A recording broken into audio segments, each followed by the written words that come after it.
The choice between Searing Blaze and Flame Rift really depends on what the expected matchup's going to be.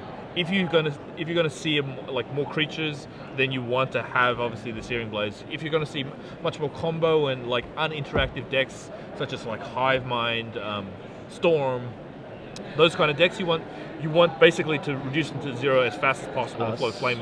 Speaking of Hive Mind and Storm, we have yet to see any of that this weekend. No, really hasn't been a lot of those decks, and I think they've like fallen prey to Esper Stoneblade and Rug Delver. Both are very actually good interactive versus them. They have things like Spell Pierce, Force of Will, Daze. All these cards are like really hamper the ability of the combo decks and the non-interactive kind of spell decks to really like push for a quicker win. All right, I'll put you on the spot here. Esper Stoneblade, Mono Red Burn, who has the advantage just right now if you're looking at the deck list? Looking at the deck list, Mono Red. I think the big strength of the Stoneblade deck is to get a Stoneforge Mystic and then search up for either Jitte or Batterskull. The problem is that there's so many burn spells that can keep like the ability of equipping either a Jitte or like vialing in a Batterskull. So I think also, especially playing Searing Blaze, Ali has a huge advantage here. Okay, looks like we're starting. Yes. All right, let's see. We have... Let's see who's going first. I think that... This is really important, because if Ali goes first, this really could help him as far as the advantage goes. Oh. Okay, so Javier is first. Ali drawing a really important kind of turn 1 play. It's like a Goblin Guide. Goblin Guide misses and reveals a Snapcaster Mage. So bringing Javier down to 18. And for Ali, can't be more thrilled than having that as a start. Yeah, so Goblin Guide's super important to get on turn 1. Like, basically represents something like 4 to 6 damage, which means that the amount of work that he has to do with spells directly is like vastly reduced. Well, and it takes advantage of the fact that Javier, in this case, he's helping Ali by every time he gets rid of a land, a sacrifice land, it's taking him 1 less. Okay, so there's a Spell Pierce revealed by Goblin Guide. Actually, one of the funny things about Goblin Guide is the drawback, which is obviously allowing your opponent to get a land. Sometimes is a boon because it allows them to know exactly what they need to play around. Kind of acts as this kind of a bit more of information, allows you to kind of like time your burn spells a bit better. In this case, obviously he shuffled away the Pierce, but in many cases it actually gives the red player more information. I know Javier shuffled away the Pierce, but I'm almost wondering if he's going to miss the fact of not having that Pierce against Searing Blaze. Yeah, it's very possible. Pierce is a very good card versus Mono Red. One of the tenets of Patrick Sullivan is for this is that you should always play around Pierce if you can afford to do so. Don't be stupid enough to kind of like, play into it. Grim Lavamancer is like particularly good in this matchup too. It suppresses both Stoneforge, Click, and Snapcaster Mage, which really puts a hurt on Javier's ability to have to land a Jitte. Okay, well he's got the top going now, which is really good for him to get going there, to be able to search through his cards, be able to figure out what he wants out of his deck, help set up things like Terminus. Yeah, so there's a Rift Bolt that hits Javier. Top is obviously 1/2 of the control combo of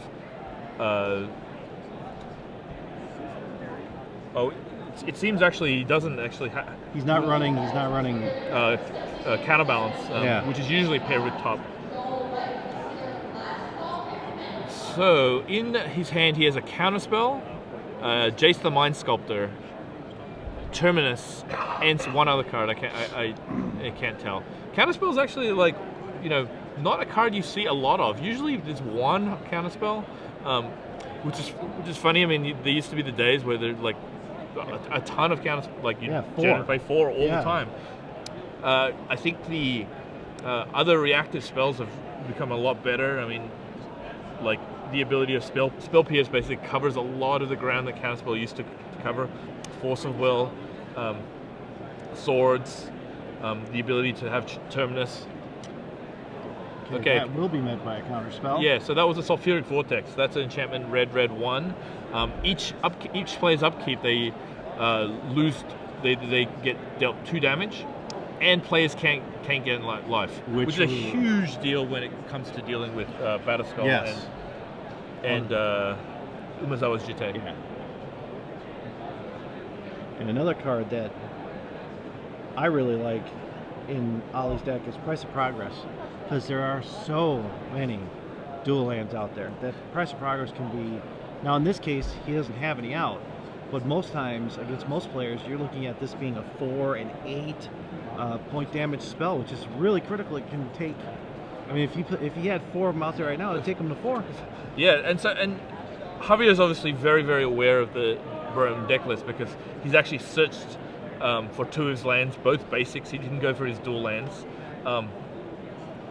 and he only has like 3 basics in his deck. So, like with it, when he was first forced to search with his Polluted Delta, he had to get a non-basic. It's very possible, and some people basically refuse to search out unless they absolutely need to, and he needed to get the 4 lands so he could catch his Jace the Mind Sculptor. Okay. Now we get to see basically what his plan is going to be, either bouncing the Grim Lavamancer to try and like stop a shock, or it looks like he's going up or down. It looks like he's going up. So Fate Seal. So he's going to Fate Seal. He's going to leave it on top, which generally indicates a burn land. But I'm sure Ali has some amount of burn spells in his hand. So there's a Rift Bolt. Again. And this looks like a Bolt or a Chain Lightning right here. Oh, another Rift Bolt. Okay, so I think he's just going to go for the Dome. Basically, I think he doesn't care about the ability of Javier to Fate Seal or... if he has the cards in hand, he doesn't have to worry about him Fate Sealing. So the good thing about having a Wooded Foothills in play is if Javier decided to actually Fate Seal him, he could actually shuffle it away if he left it on top. I'm almost going to wonder if it's going to get to the point where Javier is going to have to waste that Swords to Plowshares on the Grim Lavamancer just to get it out of the way, because again, it's another way of getting quick damage in. Yeah, no, absolutely. I mean, like, Javier's effectively on 3 if he uses the Lavamancer and gets 2 bolts. So if he doesn't plow it right now, he'll actually like be on effective 1, because Ali actually has 4 cards in his graveyard. All right, let's see what he does. Yep, he's going to play the Sword to Plowshares. Yeah, so he plays it. Now, I'd be very surprised if he didn't actually use it, and he does. Definitely targeting Javier and not redirecting to Jace the Mind Sculptor. Putting him to 9 with the 2 suspended Rift Bolts. He's basically at 3 next turn. 1 Lightning Bolt away. 1 Lightning Bolt, 1 Chain Lightning, 1 Rift Bolt, 1 Lava Spike. There's a lot of cards that basically, and Fire Blast. I mean, this pretty much every card, every relevant card. Obviously, that card just, when he Fate Sealed it, showed that it probably was the winning card. Ali in return should probably. No, it's going to his land. No, he's going to wait, wait because he put it to the bottom. Oh, that's right, he put it to the bottom. Yeah. So he bolts him. And bolts him again. And now he's to 3. Now, Ali does have a card in his hand, but I don't know if he... Doesn't look like... He didn't slam it on the... Oh, no, he just chains him. Lightning. And I know that he does not have an answer in his hand. Well, Wasteland, but top. So he has to find something on top. and it's not many cards that actually will get him out of the situation. No, that's a land, Stoneforge Mystic, and maybe... and he packs it up. So Aintrazi wins game 1. It's basically, I mean, not basically, completely burning him out of this matchup. Now, in the sideboard, Javier has a few tools to deal with Ali. The first thing is he's got a lot of options there. Which ones do you think you would go to first? Yeah, so he has a Spell Snare, and I don't think Spell Snare is particularly good. Really, only gets Searing Blades, which is almost definitely coming out. Does get Price of Progress. Maybe he just wants like a few more counter spells to deal with the burn spell. So I can see him being in Spell Snare just to defend against the Price. I mean, do you see really anything else? I mean, there's not a ton left else. Cabal Therapy he does have. Cabal Therapy actually is particularly good against burn because a lot of cards have to stay in hand. A turn 1 Cabal Therapy, if you happen to be lucky, or if you just have a good idea what's happening, has a chance of saving you 4 to 8 damage. All right, so we know that Ali's going to take out the Searing Blazes. Are we looking at which one of these is he looking at bringing in? Yeah, so he as we talked before, he had the Flame Rift. Yes. I actually think Flame Rift probably is a good card for him to bring in, though it's not that Javier is without creatures, so it really depends whether Ali, I'm sure Ali would have been annoyed if he had drawn or had a Searing Blazes in his hand that game, because he really didn't have anything to target. So I think bringing in the Flame Rift is probably for the best. Mindbreak Trap, maybe? No, I don't think Mindbreak Trap's really doing anything here. Okay. It's only against the combo decks. All right. The other cards he could bring in is Vexing Shusher. Vexing Shusher is it's a hybrid card. It's actually red-green hybrid. It's a 2/2 that has an ability of you pay a red mana or a green mana if you had it, and it will make target spell uncounterable, and it's uncounterable itself. So what that will mean is the burn spells, once he's in play, always get through. They don't get Force of Will, they don't get counterspelled, they don't get spell pierced. And that's good for him because that'll set up basically everything he needs. And against this deck that does have Force of Wills and... Yeah, it does. The strange thing, I mean, I think against a countertop, a Miracles deck, it'd be much more clear to bring Shusher in. There is only 7 or maybe 9 after sideboard counter spells, so Shusher is not on for too much. That being said, a lot of the fact that he has Spell Pierce makes me think maybe he wants to consider it. Yeah. Well, we'll see what happens here. These guys are shuffling up. Again, for those of you joining us, we are round 11 of the SCG Invitational. This is the Legacy format of it. My name is Robert Martin. I'm joined in the booth by Ben Seck. You can follow us live and send us messages, comments, thoughts to the entire staff here at SCG Live, or and at the hashtag SCGINVI. A lot of fun today. We're seeing a lot of interesting matches that we've seen so far today. I'm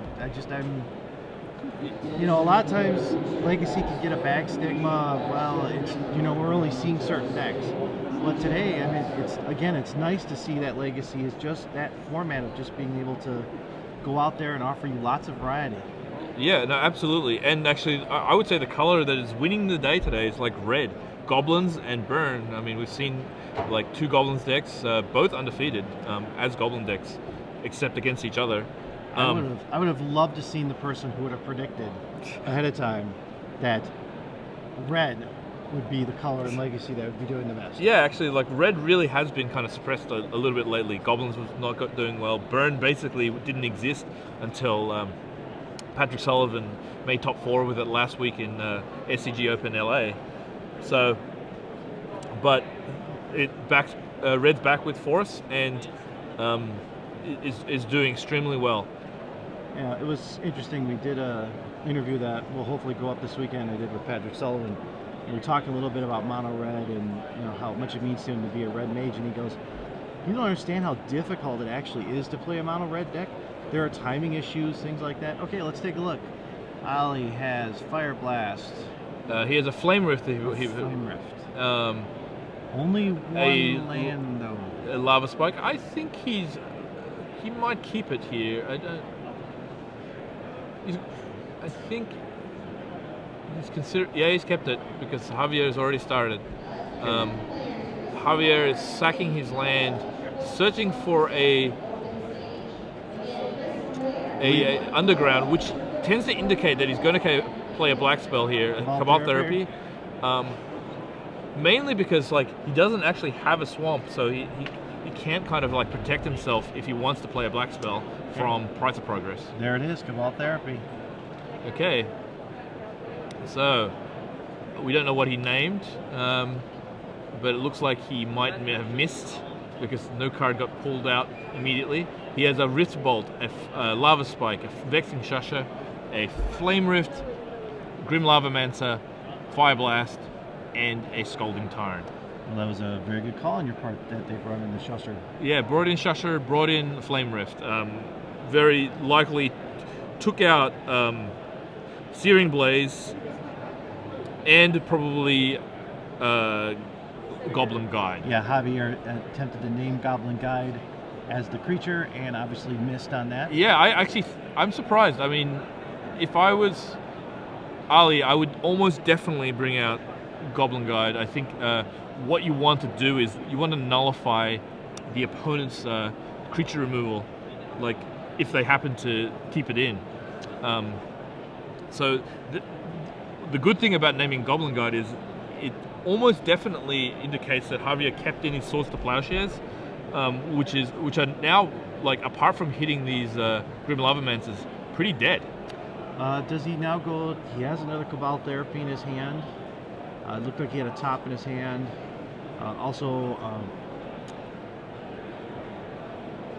He had a Brainstorm. Yeah, so I think Cabal Therapy is probably not the right call right now, just because he saw one-offs for every card there. Now he can guarantee hit something.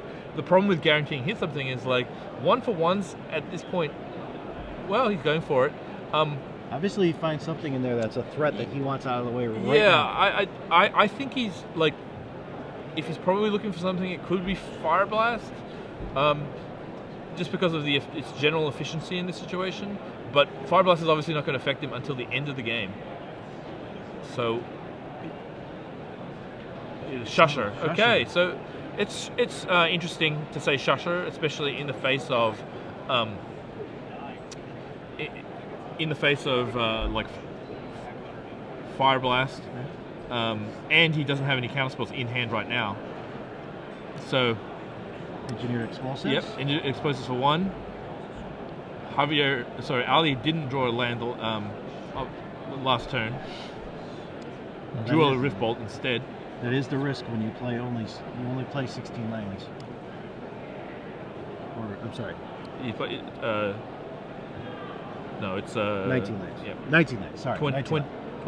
Was it 21? 21. It's a 9. Right. Okay. 21 lands. Brainstorm. Land.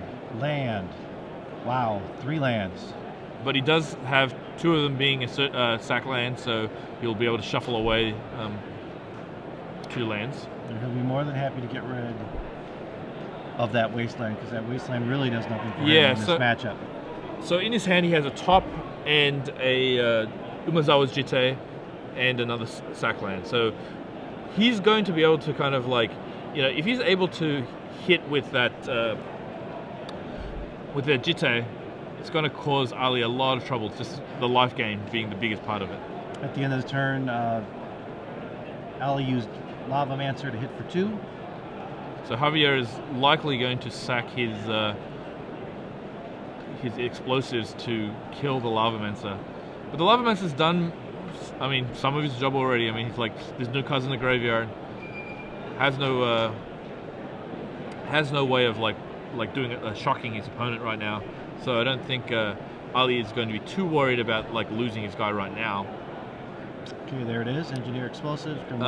If he hasn't drawn a land, I think he's likely to Rift Bolt And he is. And he hasn't drawn a land yet, so Ali's in a little bit of trouble just not having enough land. But on the flip side, Javier doesn't have much action. He does have Brainstorm. He has Brainstorm on top, which will obviously draw him a lot of options, as well as another sack land. But he does not have a creature to pair with his Jitte, which he really, really wants to get online as soon as possible.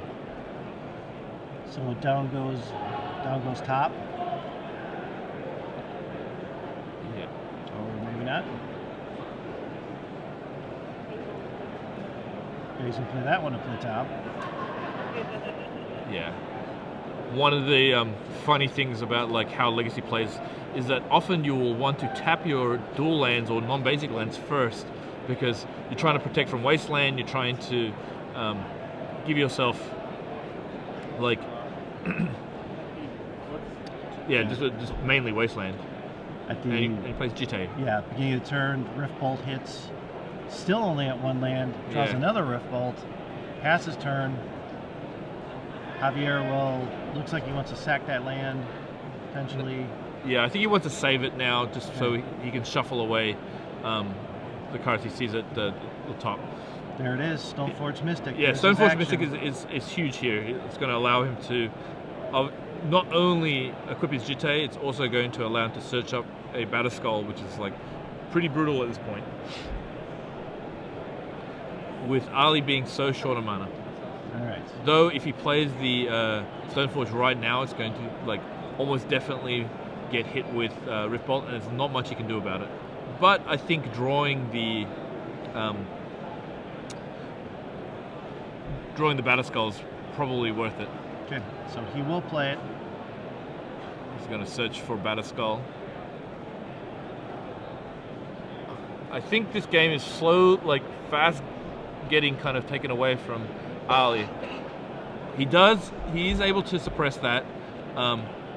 He does not have the 5th land currently to cast Batterskull, which would also incidentally give him a creature to equip with Jitte.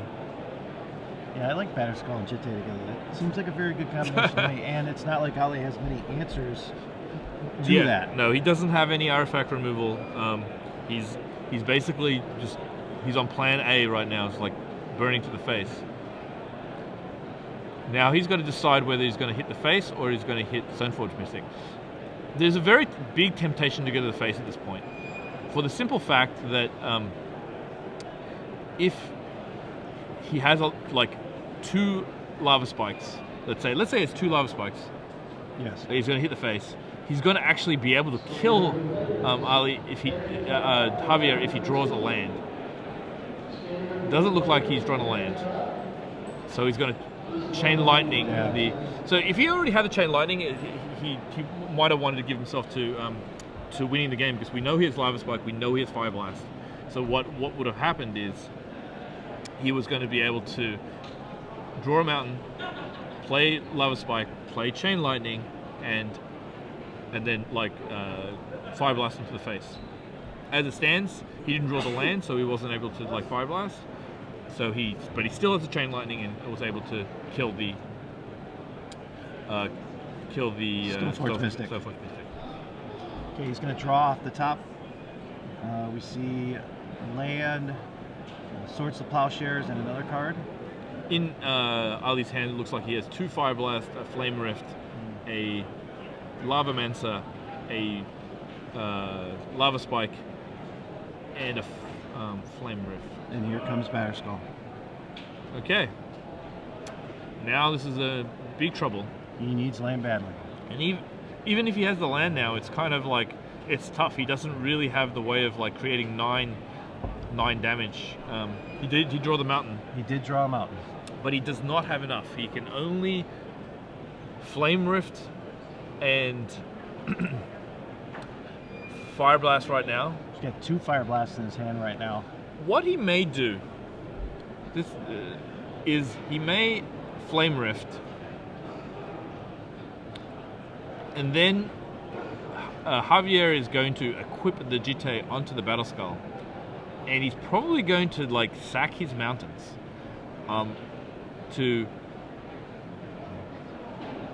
sack his mountains to kill the germ token, which would basically stop him from gaining life. Now he would have no land. Yeah. So he's doing this right now. Bring down 5. But if he draws another mountain, he gets to like Lava Spike, and then another mountain. He basically gives him 2 draws. Javier would have to basically spend 1 turn returning it back to his hand, and then spend another turn putting it out again. He's gonna have to go.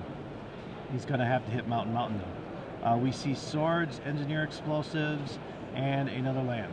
So actually, that swords is bad news for Ali, because what's going to happen if he keeps it is Ali's going to Fire Blast the germ token, because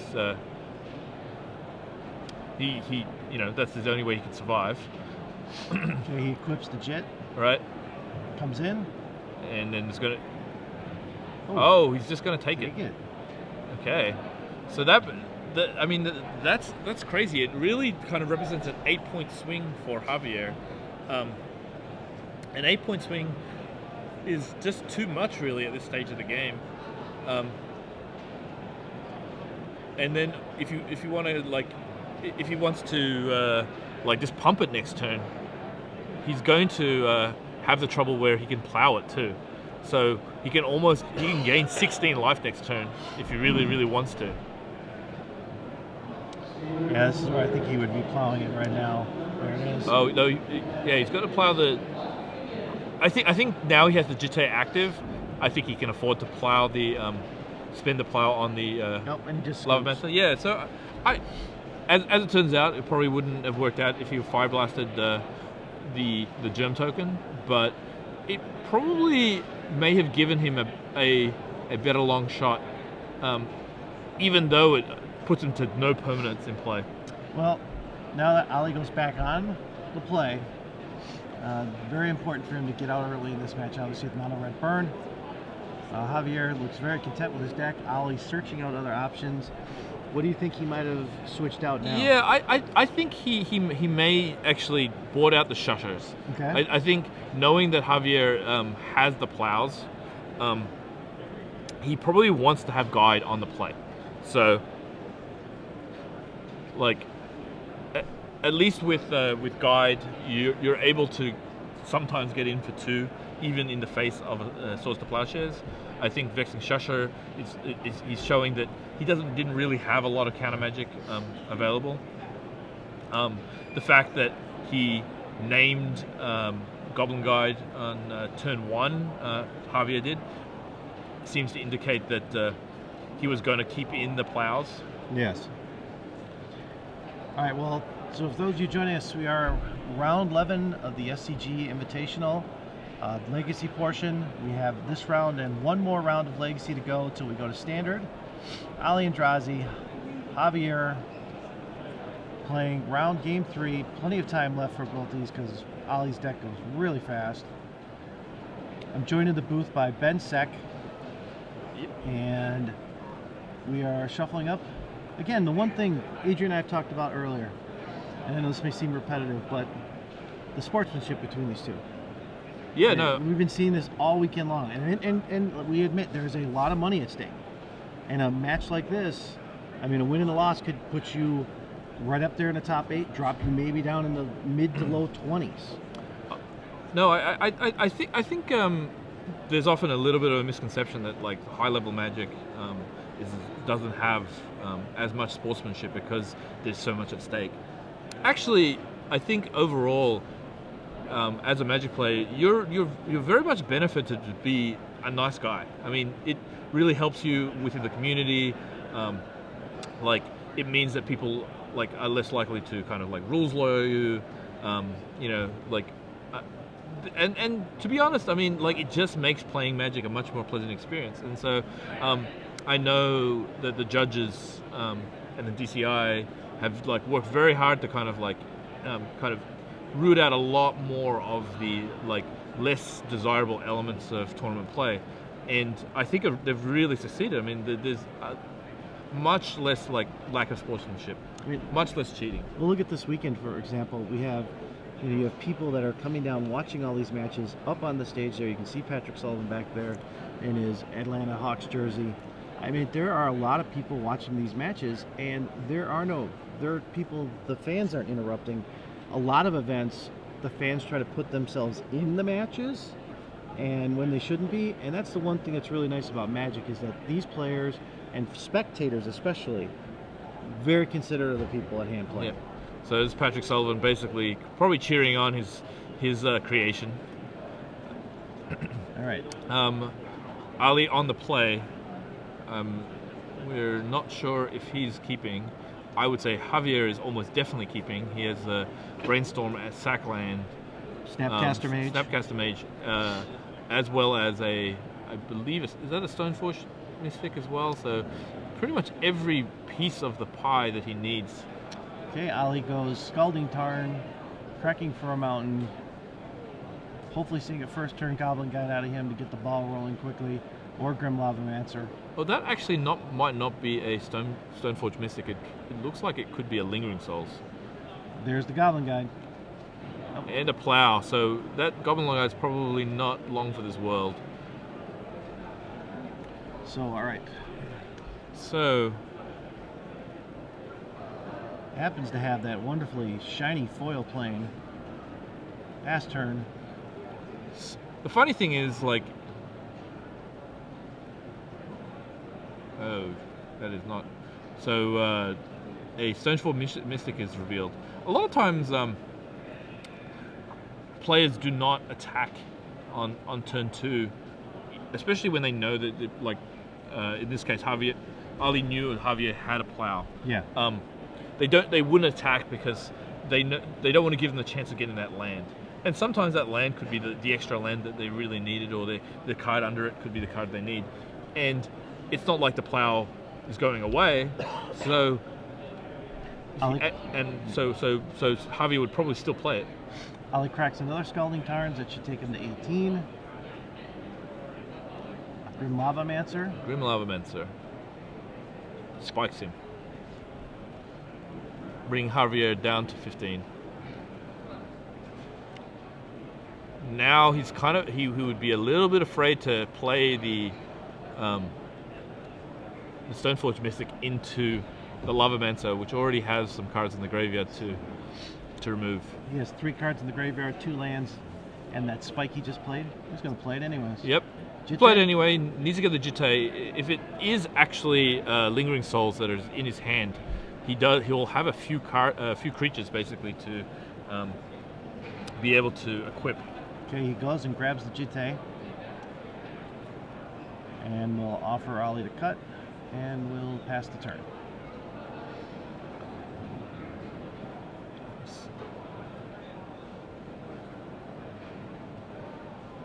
Goblin Guide tried to do its job, but Goblin Guide revealed a lot more than I think that Ali wanted to see.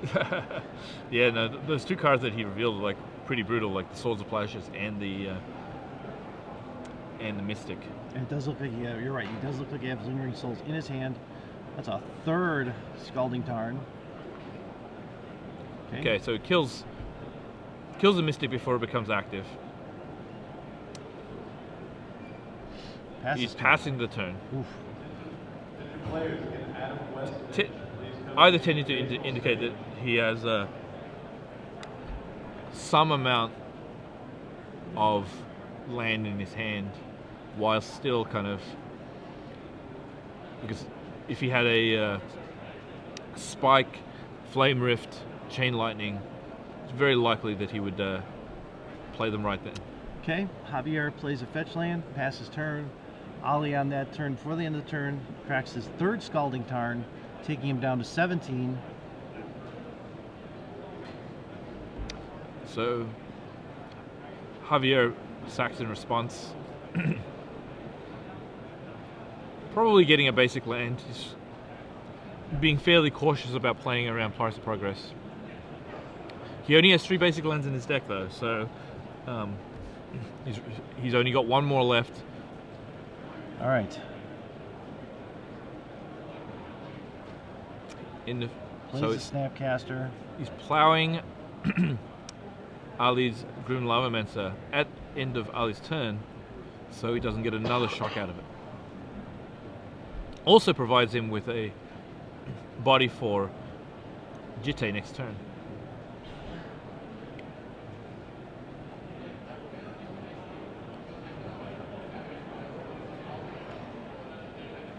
Been very interesting. Ali's cracked three Scalding Tarns and has managed to get all his life back thanks to him using Sword to Plowshares and stuff. Yeah, so this is a really, really important, like, usually he'd leave himself open for gaining life on the Jitte, but Sulfuric Vortex basically suppresses that. Also, kind of puts Javier in a clock. I mean, this thing is two a turn. It's why it's one of the premier kind of cards that exists in this deck. And he does not have an answer for it. Yeah, unless he brought in the Vindicate, he has really awkward ways of getting rid of it. I think the only other way is Engineered Explosives for 3. And I think apart from that, it's there. It's sticked. Okay, he swings, hits for 2, takes Ali to 18. Play the Wasteland. Yeah. Playing the Wasteland is, I think, a little dangerous at this point, for the simple fact that I think now he leaves himself open to getting priced twice. Price of Progress for Yeah. 4. But does he? Well, what he could do is he could Wasteland. Oh no, he tapped it. He tapped So he could Wasteland his own other land and get a basic out there if he wanted to. Yeah, but he also has a sack land available to him. Yeah. So I think it's kind of the thing that, like, playing against mono red burn, it really is about the inches. Like, you can't afford to kind of like expose yourself.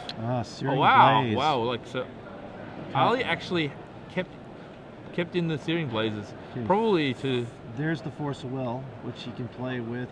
He probably is going to consider forcing it. He's got that with another Brainstorm. Mainly because I think he needs to keep the pressure on, because the game's going to end like soon. Pretty soon. I mean, it does save him 3 damage as well. So Ali basically has a Fire Blast in his hand. He's going to pass to Javier. Javier is going to go down to 9. Draws another land that gives him 3 lands or 2 lands and a Jitte in his hand. Yeah, I think he might even have a basic now in his hand, so he can't even play the sack land, like, for any land. No, he doesn't have a land in play. He has a Glacial Fortress, I think. Yeah. But playing more lands not necessarily great here. Doesn't want to expose himself too much more to Price of Progress. And he has the mana to cast the Jace. Yeah, so the way things like that. Okay, here comes the Jit. So he's basically doing the Jit just for this Giant Growth effect. The biggest problem with tapping out there is, I think he only has 2 cards in hand. None of them are force. He's got 2 lands. Yeah, so he actually, like, Ali can draw pretty much anything because he has a Fire Blast in hand. Anything that does like 2 damage or more, which he does. That will take him to 7, or next turn Javier will go to 7. So Flame Rift, which will definitely more than 2.